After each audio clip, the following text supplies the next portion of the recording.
hearing the crowd roar when I walked out, it was a beautiful thing. And just fighting in the Middle East, just the hospitality all week that I was feeling, it was a beautiful thing. Just the crowd.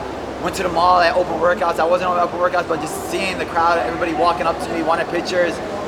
It was humbling, honestly. Like I didn't think that I had this many people supporting me, and it was huge. I was going to ask you, it did seem like you were well received all week. Did you anticipate in that the least, and did it inspire you maybe when you had that support?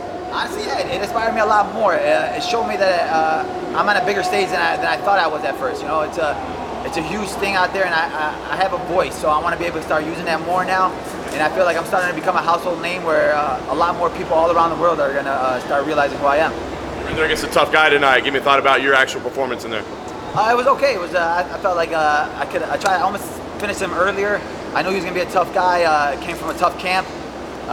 So I knew I had to go out there and get the finish just for the crowd, and then just to get my name out there more, man. I deserve a ranked guy. I deserve to fight somebody up there, and I feel like getting a finish here was the key to that.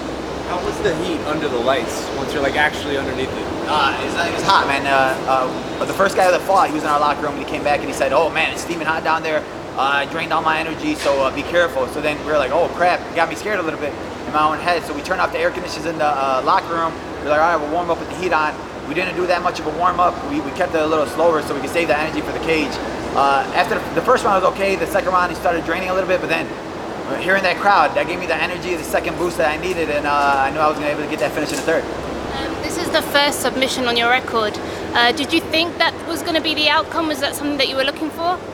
Yeah, honestly, my coach has seen it. I work with some of the best coaches in the world, the best teams in the world, and we saw submissions, man. I have an all-around game. I could knock you out, tap you out, or decision you, man. I seen holes in his game, and I felt like the ground was a hole in his game, and I knew that if I got there, I was going to be able to get the finish. Dialing back to the heat really quickly, have you ever competed in an environment like that? No, I mean, I train in heat all the time, so like I'm used to the heat. And I trained during Ramadan, so I've been there. So I've been in that mental stage. My coach just came up to me and said, "Doesn't matter about this heat. We train during Ramadan, no water, no nothing. It doesn't matter. We're tougher than this. So whatever it is out there, whatever we feel out there, it doesn't matter. We're going to go out there and get this win." And it helped me out and it pushed me, and I knew I was going to be able to do it no matter what. Heat or no heat, I was going to go out there and win. You've said before that you have a long line, a hit list, a long line in your hit list. Who do you think, who interests you next? Lee Jingling just came off a big win last week. He beat Dos Santos. That was a huge win for him. He's a huge household name in Asia, and I want to take his name. So I think that would be a great fight for the fans, and I feel like we can put on a great show. How do you think your styles would match up? Match up great, man. Both could stand there and strike and bang. Both have an all-around game, and I feel like it's just a great fight for the fans. That could be a 5-rounder right there, so I'm down for that. And when do you think you'll be ready to get back in there? I'm ready right now. I'm going to go back to the hotel, eat some camel cookies, and get back to work. I don't know if you understand Arabic أو لا. Yeah. ألف مبروك. شو كان إحساسك وأنت كل حدا عم بينادي اسمك بلال بالعربي كل الجمهور عربي؟ It was amazing. It was just hearing that. It was huge. Like I said, that third round, I was like, I need to get this finished. My coach was like, "We have him right here," and I was like, "Man, it's hot, it's hot." Then I heard the crowd, and I was like, "Oh, beautiful thing." Pushed me up. My heart blew up, and I knew I was gonna get the finish for that. بلال، اخترت غنية دمي فلسطيني لمحمد عساف لا تدخل عليها، ليش اخترت هيدي الغنية؟ I knew that I would get the crowd going. I knew that that song, the words for that song mean a lot to me, and it means a lot for people from Palestine. So I knew that it would be huge. Where do you think you want to go from here? I want to fight a ranked guy. I want to be in the rankings. I want to fight the top guys in the world. I think I could be a champion. And I want to be the first Palestinian champion, inshallah. And I think I could do that. Inshallah, you will. Inshallah. Was it a tough match or it was good? Every fight's tough. He was a good opponent, but I knew that I was better than him everywhere.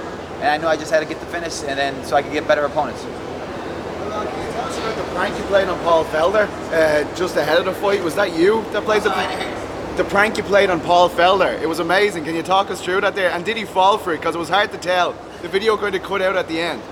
Yeah, we had it was great having my teammates down here with me all week, having a guy on the card with you. Because fight week, you don't want to sit there and be depressed in your room thinking about the fight all week. So it was fun having your teammates here joking around. The prank we played on him was huge. It was fun. The guy that we met a guy over here. His name is Abraham. He was showing us all around this place. beautiful guy, taking us out to dinner, and then he's like, oh, you know Paul Felder? Can I meet him?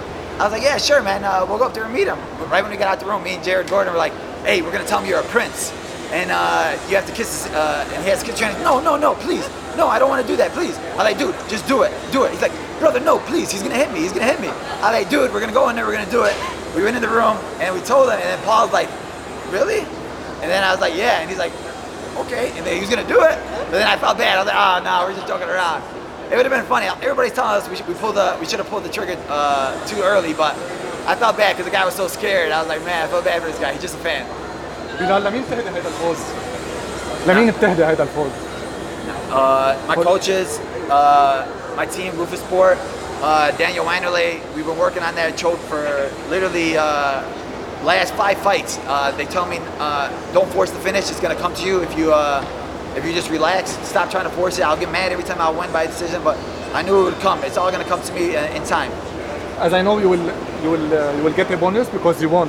So what? No? Yeah. What you wanna do with the bonus? I just want to eat. I've been dieting for the last 6 weeks, and just seeing all the beautiful food out here has been amazing. My coaches were eating all week, and I had to watch them eat. So I want to just find the best restaurants out here and eat. شو مقلوبة. You should have a مقلوبة. Yeah. شو ايش رح تعملوا بس تظهر من هون؟ What's the first thing you want to do when you go out here? Eat. I want to go find anything open. You feel like we bought camel cookies. I bought 2 dozen camel cookies. I didn't eat none of them They're yet. yummy. So. Really? They're really good. They're the best. I bought them. I'm waiting for them. They're at the hotel, so I'm waiting for that. And then you know, inshallah, we go to Dubai tomorrow because we're staying out here a couple more days. So I'm gonna go out there to see the sights and just dwell on the victory. Yeah, you deserve it. I know you said you wanted a statement win. You got your first career submission, so would you consider this a statement win? And this week, just tell me what it's been like for you, because they didn't put you in the open workouts, they didn't have you in media day, but the crowd really responded to you. They were chanting your name, so I feel like they really did get behind you. The fans know that you're a top welterweight contender, but you feel like now the Middle Eastern fans got introduced to you? Yeah, honestly, it was. I felt like this was a statement win. I knew I needed to get a finish to make it a statement win, and that finish said it. So I knew I was going to go out there and put on a show for the fans, the beautiful crowd. And like you said, they didn't put me in open workouts. They didn't put me on the main card. I made my own open workout. I went to the mall. I had fans lining up to take pictures with me, so I did my own thing. I'm not going to sit there and pout and be like, oh man, poor me. I'm going to go out there and make my own fan, make my own time, go out there, get on social media, and then get my own name out there. I don't need the UFC to push my name out there. I'll push my own name out there, and then the UFC will start hopping on the bandwagon with me.